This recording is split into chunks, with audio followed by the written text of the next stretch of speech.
Hello everyone, আজকের নতুন দিনের নতুন একটা ব্লগে তোমাদের সকলকে অনেক অনেক স্বাগত আর অনেক অনেক ভালোবাসা। তোমরা নিশ্চয়ই সকলেই খুব ভালো আছো আর আমরাও কিন্তু বেশ ভালো আছি। আজকের দিনটা হচ্ছে শনিবার আর সকাল সকালে এসেছিলাম এখানকার যে দোকানটা আছে সেই মার্কেটটাতে। এসে খোঁজ করছিলাম নারকেলের, কিন্তু নারকেলটা আজকে পেলাম না।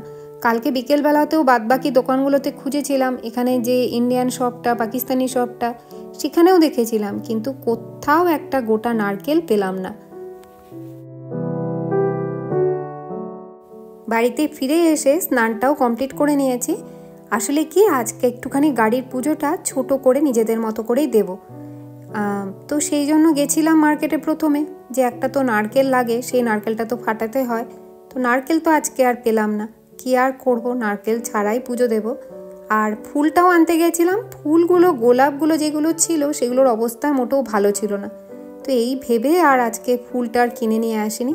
তো ভাবলাম যে গাছে তো অনেক ফ্রেশ ফুল আছে, আজকে গাড়ির পুজোটা এই ফ্রেশ ফুলগুলো দিয়ে সারবো। সাদা রঙের এই ছোট্ট ছোট্ট ফুলগুলো দেখতে কি সুন্দর না? তো সেদিন যখন মার্কেটে গেছিলাম, এই সাদা রঙের একটা ছিল আর একটা পিঙ্ক কালারের ছিল। তো পিঙ্ক কালারটা ছেড়ে দিয়ে সাদাটা না আরও বেশি সুন্দর লাগছিল। তো এই জন্য সাদাটাই সেদিনকে নিয়ে এসেছিলাম। আর ওরা যখন রাখে না, তখন তো একসাথে অনেকগুলো ফুল একসাথে করে রাখে, এই জন্য ওদের কাছে জিনিসটা দেখতে আরও সুন্দর লাগে। ঘরের ঠাকুরের পুজোটা সেরে নিয়েই এবার এসে গেছি নিচে। আর আজকে আমি হচ্ছে মেন পুরোহিত যে গাড়ির পুজোটা সারবে। তো বাড়িতেই ছোট্ট করে একটুখানি গাড়ির পুজোটা সেরে নিই। আর এই গণেশ ঠাকুরটা আমি আসার সময় ইন্ডিয়া থেকে নিয়ে এসেছিলাম। ডবল সাইডের যে টেপগুলো থাকে, ওই টেপগুলো দিয়েই ঠাকুরটাকে এখানে বসিয়ে নেব। এই ডবল সাইডার টেপটা আমি ঠিক বুঝতে পারছিলাম না যে কোন দিকটাতে কাগজটা আছে, কোনটা তুলব।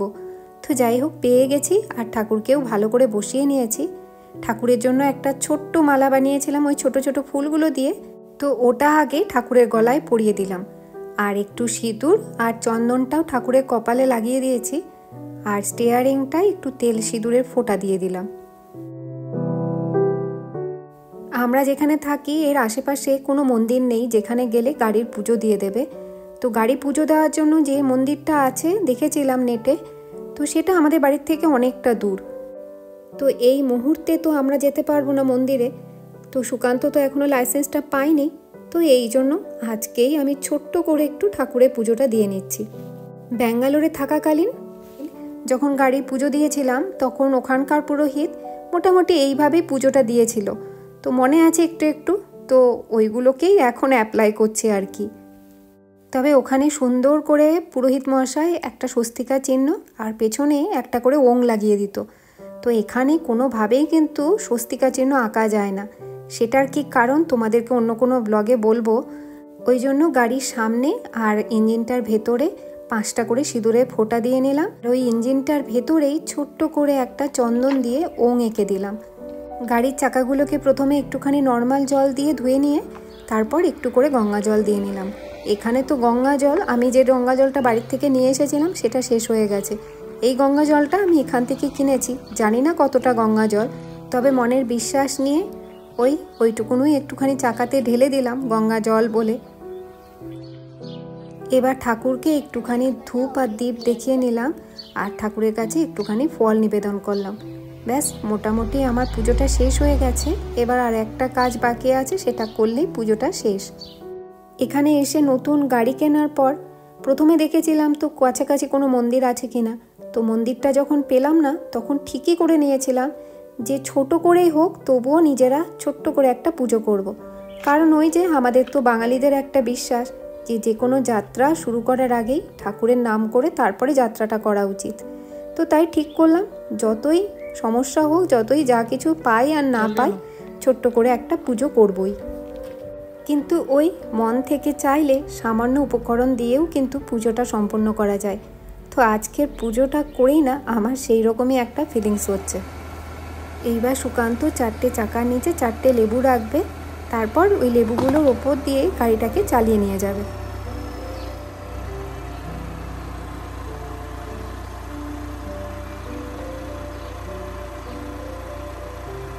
হয়ে গেছে।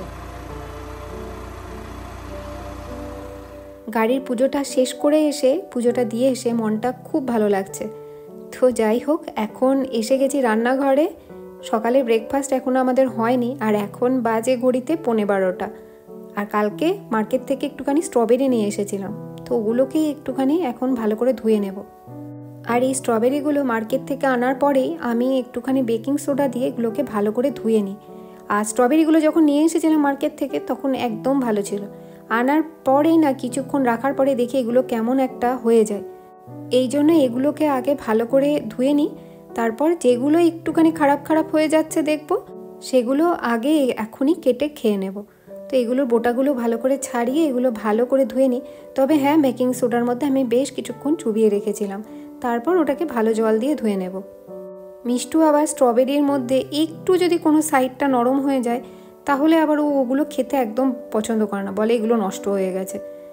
ওকে যত বলি যে নষ্ট হয়নি, হয়তো কোনো কারণে ঘষা লেগেছে বা কোনো কারণে এটা দাগ হয়েছে, তবুও বলে না না এটা খারাপ হয়ে গেছে। তো এই জন্য আজকেই এগুলো সব কেটে কুটে ভালো যেগুলো আছে সেগুলো রেখে দেব, আর যেগুলো একটুখানি দাগ দাগ হয়ে গেছে ওগুলো আজকেই কেটে নেব। আর আজকে সকালে যেটা ব্রেকফাস্টে আছে সেটার সাথে কিন্তু এই স্ট্রবেরিটা ভালোই যাবে মনে হচ্ছে। তো কালকে রাত্রিবেলাতেই একটুখানি সাবু ভিজিয়ে রেখেছিলাম, তো আজকে কিন্তু আমরা সাবু মাখাটাই খাবো। আমি এটা বারবার সকাল সকাল বলছি, কিন্তু এখন তো আর সকাল নেই, এখন বেলা 12টা বাজতে চললো। আর এখানকার লোকেদের তো লাঞ্চও হয়ে গেছে, আর আমরা সকালে ব্রেকফাস্ট বানাচ্ছি। তবে দুপুরের খাবার বানাতে তো আমার টাইম লাগবে, এই জন্য এখন যদি ব্রেকফাস্টটা মানে সকালে খাবারটা না খাই তাহলে অনেকটা দেরি হয়ে যাবে, আর খিদেও পেয়েছে জব্বর।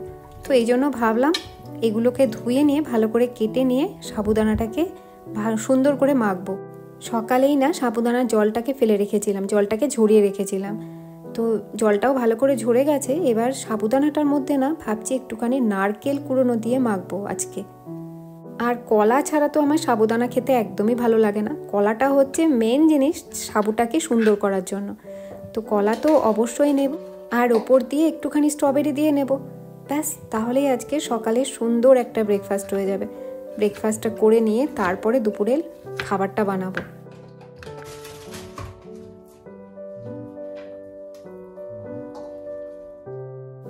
স্ট্রবেরিগুলো সব কাটা হয়ে গেছে, এইবার সকালে ব্রেকফাস্টটা খেয়ে নিই। আর এই যে আজকে আমাদের সাবুদানা মাখা। মিষ্টু তো সকালবেলা হালকা করে একটু ব্রেকফাস্ট করেছিল, আর এখন সাবুদানা মাখাটা আমাদের সাথে খাবে। আর ও না এই সাবুদানা মাখা খেতে খুব ভালোবাসে। সাবুদানা মাখাটা না দারুণ হয়েছিল। তো হয়ে গেছে আমাদের ব্রেকফাস্ট করা। আসলে কি অনেক দিন যাবত না, মানে কয়েকদিন হয়ে গেছে, বেশ কয়েকদিন, তো আমি কলার খোসা ভিজিয়ে রেখেছিলাম গাছে দেব বলে। তো ওয়েদার খারাপের জন্য কয়েকদিন যাবত আর দিচ্ছিলাম না। তো দেখলাম আজকে গাছের মাটিটা বেশ শুকিয়ে গেছে, জানি না কতদিনে এই বৃষ্টি কমবে। আজকে তো হালকা হালকা বৃষ্টি হচ্ছে, আবার মাঝে মাঝে একটু একটু করে রোদও দিচ্ছে। তো আজকে গাছে জল এমনিতেই দিতে হতো, তো ভাবলাম গাছে জলের সাথে আজকে একটু খাবারটাও দিয়ে দিই। অনেক দিন যাবৎ গাছকে কোনো খাবার খেতে দেওয়া হয়নি, এই জন্য গাছগুলোতে আজকাল ফুলের সংখ্যাটাও খুব কমে গেছে।